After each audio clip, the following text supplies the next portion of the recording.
my son's junior ISA, I've got to tell you a story. Becoming a father changes you. And obviously I'd written all these books. I'd set up the hedge fund and I'd written, 18 odd books by the time my son was born.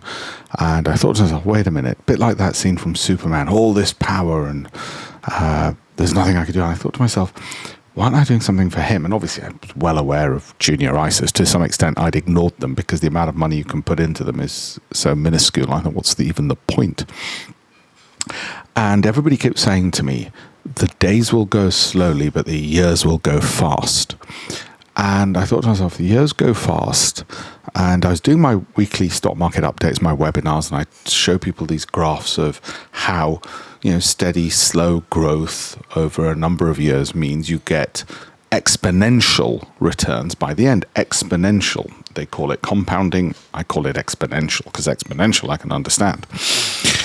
And it meant when you looked at these graphs for many years, you were getting negligible returns beyond what you were already putting in capital. I don't mean the returns in terms of stock market returns. The stock market return, my son was born at a fortunate time, but we had some really good stock market returns during that period and some rubbishy ones like 2022 where he made nothing, 2018 where he made nothing.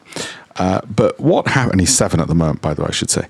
So what happened is that as you get past the age of 7, so I used to say this in the early years, so that you start getting that hockey curve, that hockey stick curve, it starts really moving exponentially so that it compounds at a ever faster rate. You're just getting more returns every single year because gains are adding to gains, as it were.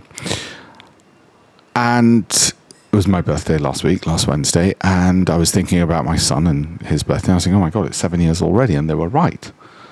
The days went by really slowly, but the years, I just can't even remember. And from a financial perspective, I look at his junior ISA and I joke, if we do anything where we're giving somebody something or, whether it's charitable or not, I joke, I say, it's not coming from my pocket, it's coming from my son's. And I sometimes say he's got more money than I have. The joke being, he started earlier than I did. He started at year 0. And I've had a son in later life. My wife happens to be 11 years younger.